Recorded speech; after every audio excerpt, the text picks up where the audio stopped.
اس وقت جو زمانہ چل رہا ہے سوشل میڈیا کا زمانہ چل رہا ہے، الیکٹرانک میڈیا کا زمانہ چل رہا ہے۔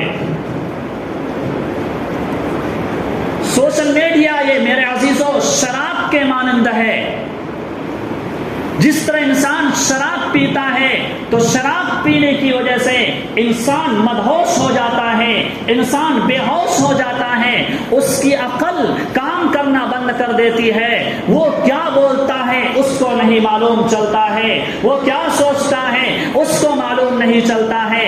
اسی طرح میرے عزیزوں آج کے زمانے میں اور اس وقت کے زمانے میں اور فی الحال میرے عزیزوں سوشل میڈیا ہے۔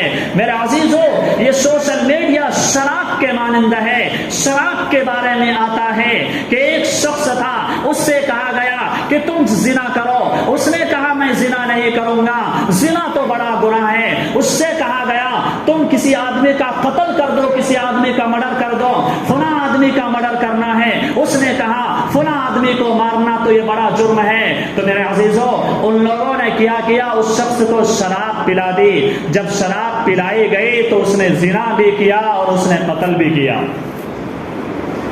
تو میرے عزیزوں شراب جس طرح ام الخبائث ہے، شراب تمام برائیوں کی جڑ ہے، اسی طرح میرے عزیزوں اس وقت اور فی الحال زمانے میں سوشل میڈیا بھی شراب کے مانند ہو چکی ہے۔ میرے عزیزوں سوشل میڈیا کا طریقہ اور استعمال دو طریقے سے ہے۔ میں نے وہ ساری مثالیں اسی بات کو سمجھانے کے لیے دی کہ سوشل میڈیا کا استعمال بھی دونوں طریقے سے ہے۔ ہم صحیح طریقے سے بھی استعمال کر سکتے ہیں، غلط طریقے سے بھی استعمال کر سکتے ہیں۔ لیکن میرے عزیزوں ہمارے سماج اور سوسائٹی کا المیہ یہ ہے کہ ہمارے نوجوان سوشل میڈیا کو استعمال کرتے ہوئے، موبائل اور انٹرنیٹ میں رہتے ہوئے غلط راستے کو اختیار کر رہے ہیں، صحیح راستے کو چھوڑ رہے ہیں۔ نوبت یہاں تک پہنچ رہی ہے جس طرح انسان شراب کے نشے میں دھت ہو کر انسان قتل کر دیتا ہے، مرڈر کر دیتا ہے، کسی کے ساتھ بلاత్కాر اور زنا کر دیتا ہے، اسی طرح میرے عزیزوں سوشل میڈیا کے دلدل میں جو پھنستا ہے، سوشل میڈیا کا جس کو نشہ لگتا ہے، میرے عزیزوں موبائل فون اور انٹرنیٹ کا جس کو نشہ لگ جاتا ہے، تو میرے عزیزوں یہ سارے کام جو ہے سوشل میڈیا والے کرنے پر مجبور ہو جاتے ہیں۔ میرے عزیزوں لکھنؤ کا واقعہ ہے، لکھنؤ کا واقعہ ہے۔ ایک فوجی کا بیٹا تھا، ایک فوجی کا لڑکا تھا۔ وہ فوجی بنگال کی سرزمین پر تعینات تھا، یعنی اپنی ڈیوٹی انجام دے رہا تھا۔ اس کے گھر میں ایک 16 سالہ نوجوان جس کی عمر 16 سال تھی، وہ پب جی گیم کھیلتا تھا۔ کون سے گیم کھیلتا تھا؟ پب جی گیم کھیلتا تھا، موبائل میں بزی رہتا تھا۔ 10th کا بچہ تھا، 10ویں کلاس کا بچہ تھا، 10ویں کلاس کا لڑکا تھا، موبائل میں بزی رہتا تھا۔ اس کی ماں نے کہا کہ تم موبائل نہیں چلاؤ گے، موبائل چھین کر الماری کے اندر رکھ دیا گیا اور لاک لگا دیا گیا۔ ایک دن موبائل نہیں دیا گیا، 2 دن موبائل نہیں دیا گیا۔ میرے عزیزوں جو فوجی بنگال کی سرزمین پر بندوق کے ساتھ بارڈر پر وہاں پر رہ کر ڈیوٹی انجام دے رہا تھا، اسی فوجی کا لائسنسی بندوق اس گھر میں موجود تھا۔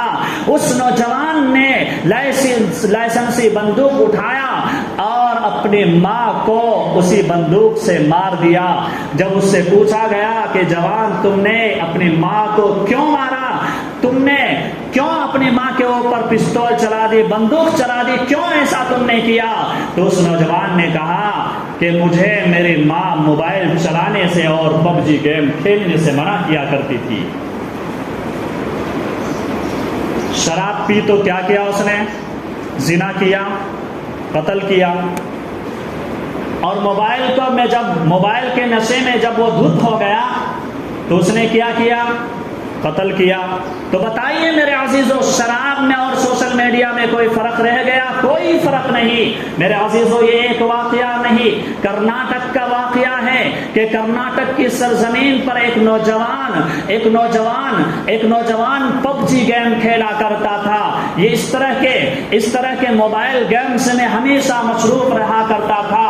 اس کا نیٹ بیلنس ختم ہو گیا. اس نے اپنے والد صاحب سے کہا کہ اس میں ریچارج کرنے کے لیے مجھے بیلنس کی ضرورت ہے. اس کے والد محترم نے کہا، اس کے باپ نے کہا کہ تم پب جی گیم میں مصروف رہتے ہو، تم موبائل میں ہمیشہ بزی رہتے ہو، تمہارے موبائل میں ریچارج نہیں کیا جائے گا. تو میرے عزیزو، اس نوجوان نے کیا کلہاڑی اٹھائی اور سونے کی حالت میں جب اس کا باپ سو رہا تھا، اس نے اپنے باپ کے 3 ٹکڑے کر دیے. اور جب اس سے پوچھا گیا کہ تم نے ایسا کیوں کیا، تو اس نے کہا کہ میں ریچارج کرانے کے لیے اپنے موبائل میں بول رہا تھا، میرے والد صاحب نے ریچارج نہیں کیا، اس وجہ سے میں نے مار دیا، اس وجہ سے میں نے اپنے والد صاحب کا قتل کر دیا. میرے عزیزو، یہ ہمارے سماج اور سوسائٹی کا حال ہے. ابھی بھی اگر ہم نے اپنے بچوں کا خیال نہیں رکھا، اگر ہم نے اپنے نوجوانوں کے بارے میں نہیں سوچا، اگر ہم نے اپنے بچوں کے بارے میں، بچیوں کے بارے میں نہیں سوچا، تو میرے عزیزو، جب ہمارے نوجوان سوشل میڈیا میں اور موبائل کے نشے میں جب دھت ہو جائیں گے، تو میرے عزیزو، کرناٹک کا یہ واقعہ آپ نے سنا، لکھنؤ کا آپ نے واقعہ سنا، نہ جانے آپ ایسے کتنے واقعات سنیں گے کہ اس نے جو ہے اپنی بہن کو مار دیا، اس نے اپنی ماں کو مار دیا، اپنے والد